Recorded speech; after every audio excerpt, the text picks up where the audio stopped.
Okay, this is a little video I'm going to make here to show the installation of a PWS PRC compensator on my SCAR-17S. I'm going to take a look at the SCAR. Here it is, yay, SCAR. Black SCAR-17S that I've had for quite a few years now. I'm taking off the stock PWS FSC to make it essentially California featureless. As you might have seen, I've already replaced the pistol grip with a bore grip, which is a grip that is California featureless legal. It's not a normal pistol grip where your thumb goes around it. The thumb doesn't. It sticks out to the side instead, and the webbing of your thumb is actually above the trigger guard, so technically that makes it a non-pistol grip rifle, and makes all the bureaucrats in California, the gun grabbers, happy. Anyway,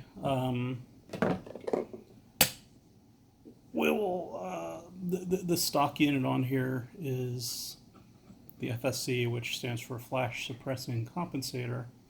It's not much different than the PRC, which is a precision rifle compensator, I presume. I'm actually not positive of the name of this guy, but you know, the main difference is the FSC has these horizontal vanes that are apparently, or at least I presume, not being a designer of muzzle devices, the flash hiding component of this FSC here. And then these other guys here, I'll rotate it, is the muzzle brake components that redirect the blast to the rear of the rifle and negate some of the recoil. I shouldn't say negate, that's the wrong word, but compensate for some of the recoil of the pretty heavy 308 or 7.62 by 51 NATO rounds.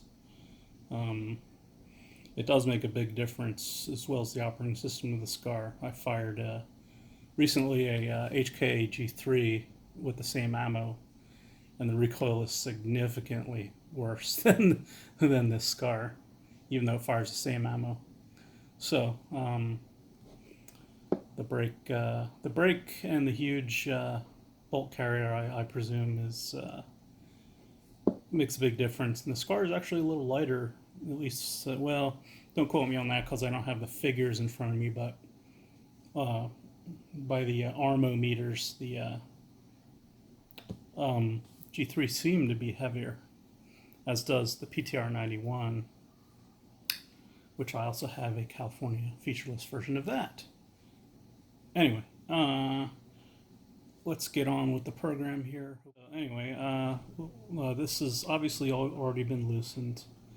The FSC, I'm sorry, the PRC, the new guy here that we're putting on, actually comes with this not jam nut, but crush washer.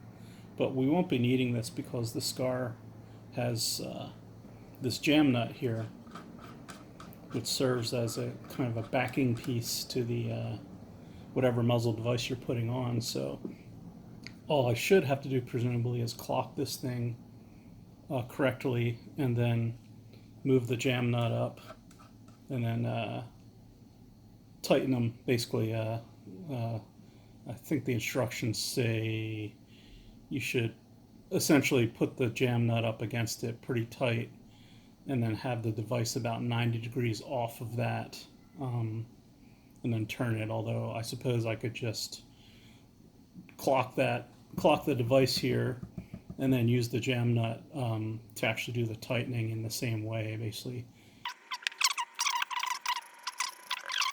I imagine that getting the device clocked and then pushing this up against the back would be easier than guesstimating you know, how much distance I need to clock this thing like you would if you're using shims or the crush washer. Anyway, we'll start by twisting this guy off. Obviously, I loosened it. That was the hardest part.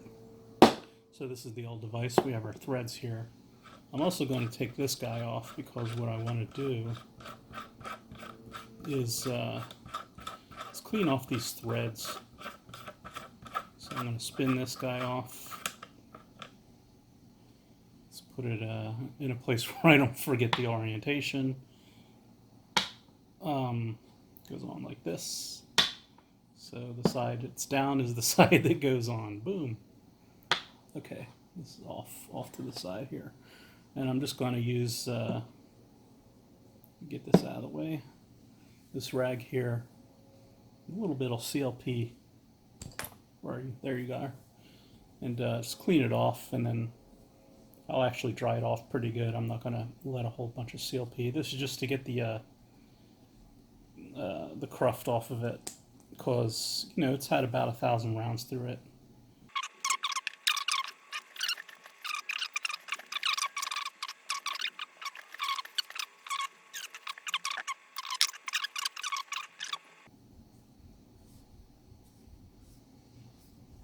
All right, so that's done, and then I'll spin this guy back on.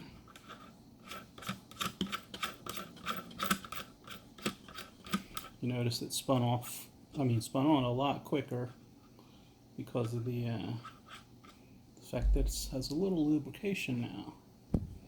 So now, this is the kind of tricky part. We're going to spin this guy on to a point where we have it clocked correctly, and the correct clocking on this is, I'm not sure if you can see it, but this logo here should be directly up.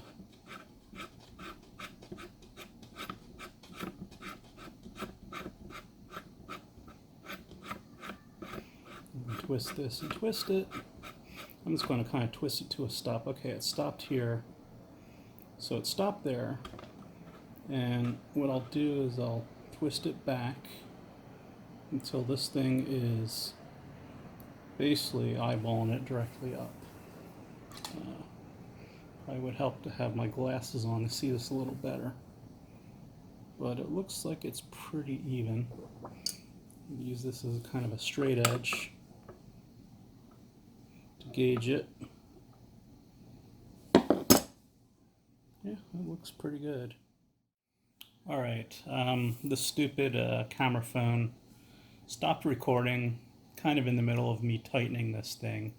So it hit 10 minutes and decided to stop recording. It stopped. So anyway, it is now tightened, and as you can see, it looks like it's pretty even. If you look at kind of the top of the sight there and the PWS logo on top, it's pretty aligned there. I'm going to take a look at it myself with my own eyes because I'm at an odd angle here. And looking at the, using my wrench method here,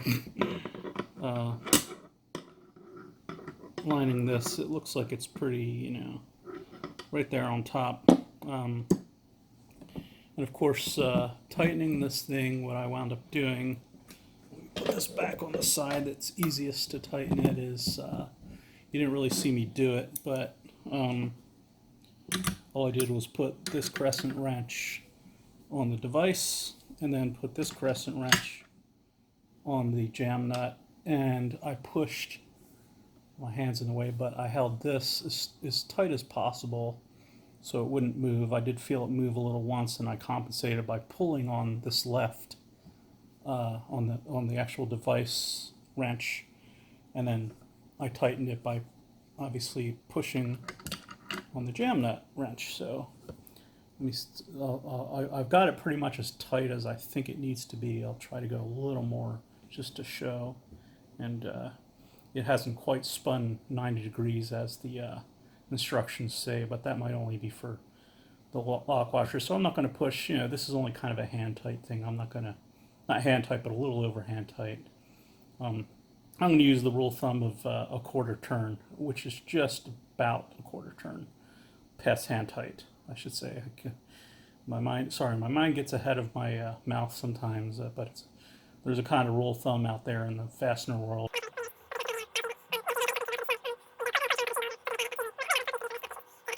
Anyway, this is the way I did it. All you can see of my arm now. I'm going to try to show, but obviously push on the right one, pull on the left one, so it doesn't move, and oh, there we go. So didn't really move. If it moved, it only moved a millimeter or so, because it's already tight. But as I said earlier, this guy has a jam nut, so no need for any of that rinse and repeat that you have to do with the shims and all that other crap to get these things aligned on, say, an AR platform or something else that uses crush washers or shims or shim kit. But since this guy basically has that jam nut, it makes it nice and easy, and it's centered as far as I can tell. It's centered pretty good. So that's it. I guess I'll have to take it to the range and make sure it doesn't completely blow up or anything like that. This is the first time I've done a muzzle device, actually, so I was a little nervous when I started, but it seemed to go off pretty good, unless I've made some grievous error that I'm just too ignorant to know about. Okay, quick follow-up. I did take a closer look at this comp, and it was a little bit off. I guess I was being a little OCD about it, but I'm pretty sure I have it almost exactly centered now. You can almost basically trace a line from the sight to the center line on that logo. Much better now. It's tightened up sufficiently, so I hope it is. We'll know next time we go shooting, I guess. Yep, it's on there now, and it's, as far as I'm concerned, pretty, straight as I could get it with eyeballs, and I did put a much better straight edge than the wrench on it.